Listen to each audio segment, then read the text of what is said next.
Welcome to English class. Hello everyone! Have you ever found yourself in an embarrassing situation because of confusing English and Spanish words that look similar but means completely different things? Don't worry, it has happened to all of us. And today we are here to learn about false friends. What are false friends? False friends are words that are spelled the same or have a similar appearance in two different languages, such as Spanish and English, but actually have completely different meanings. Why is it important to understand it? It is crucial to understand and study false friends in languages such as Spanish and English for several fundamental reasons. Number 1. Avoiding misunderstandings. Understanding false friends helps avoid serious misunderstandings or embarrassing situations in everyday and professional communication. Using the wrong words can completely change the meaning of the conversation. Number 2. Improve linguistic accuracy.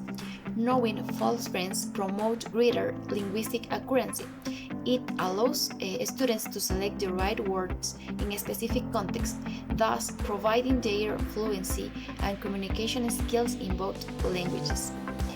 Number 3. Increase confidence. Knowing how to identify and correct mistakes related to false friends reinforces the speaker's confidence in his or her ability to communicate effectively in another language. Number 4. Facilitate learning and memory. Studying false friends facilitates the process of learning new vocabulary and highlighting the similarities and difference between words in two languages. This improves retention and the ability to make deeper connection between languages.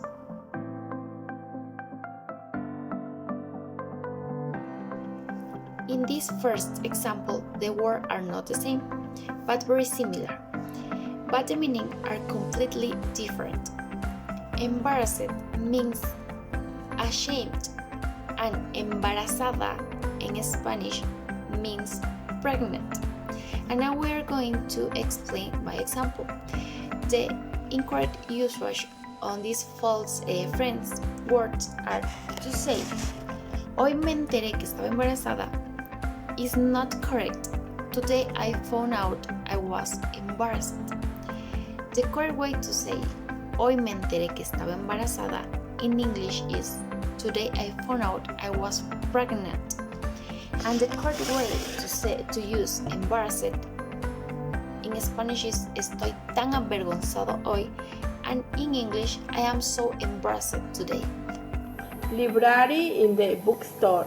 In English, library means biblioteca. In Spanish, bookstore is librería.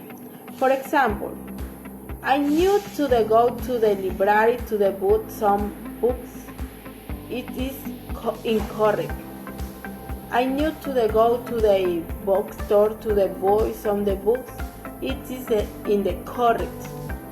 I go to the bookstore to study. It is incorrect. I go to the library to study. It is incorrect. Sensible in the sensitive.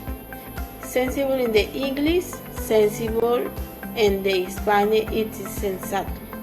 It means to the right thing, the intelligent side, or the prudent time.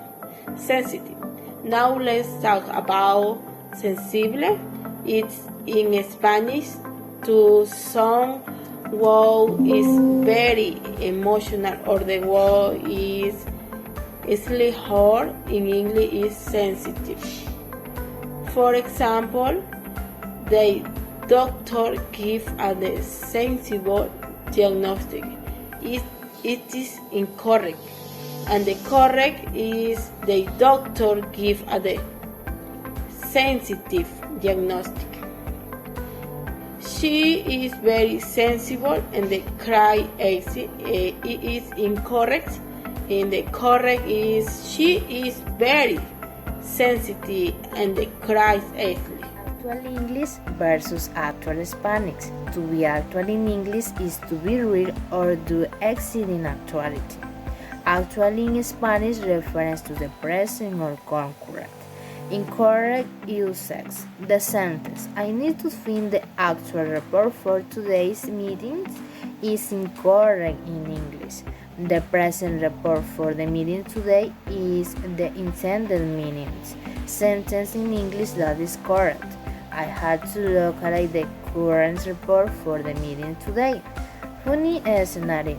Say someone says, I need the actual weather forecast, and there receives be a report on the weather theory rather than the concrete conditions.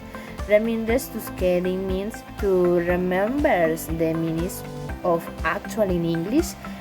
Think of it as factual, that is real or true. Spanish. Keep in mind that the words actual in Spanish reference to the present or now, as in right now. Axis English versus Asistir Spanish. English. Axis means to help. Spanish. Asistir means to attend. Incorrect usage. The sentence I will attend the meeting tomorrow is incorrect in English. Means as intentional. I will be at the meeting tomorrow. English sentence that is correct. I will be at the meeting tomorrow. Funny situation. Someone stating I will help with the concert tonight. Could be misinterpreted as referring to assist the band rather than just comment.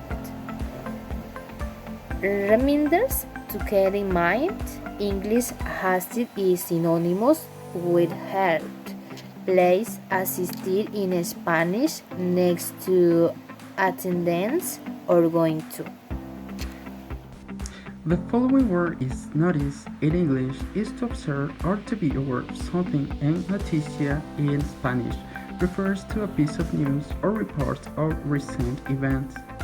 The sentence I need to watch the morning notice is incorrect in English, but the sentence that is correct is there is a notice on the wall. A funny scenario is when someone says I need the notice report and they received a report how to notice things rather than a report on the latest news. To remember the meaning of notice in English, think of observed or to be aware. But in Spanish, noticia refers to a piece of news or information about recent event like the latest news. And finally, we have the word record in English is to capture audio or video or to note information for future reference. And recordar in Spanish means to remember or to recall something from memory. The sentence I record my childhood is incorrect in Spanish, but the sentence in English that is correct is I need to record my wedding. A funny scenario is when someone says I need to record my grocery list and they end up on trying to remember it without writing it down. To reminder, it's the meaning record in English. Think of it to capture or to note down, but in Spanish, recordar refers to remember or recall, as in to bring something back to mind. Now, how can you improve your ability to spot and correctly interpret false friends? First, study common false friends. Familiarize yourself with lists of common false friends. Contextual learning. Always learn new vocabulary in context. Pay attention to how words are used in sentences and in different situations. Use mnemonics. Create mnemonic devices to remember the correct meanings of false friends. Practice regularly. Use exercises, quizzes, and flashcards to reinforce your knowledge of false friends and their correct meanings. And read extensively. Reading books, articles, and other materials in your target language exposes you to the correct usage of words in different contexts. In conclusion, false friends are deceptive words that can lead misunderstandings in language learning and communication due to their similar appearance or sound but different meanings in two languages. Recognizing and understanding these pitfalls are essential for accurate and effective communication. by developing strategies to identify and correctly use false friends, language learners can enhance the proficiency and avoid common errors.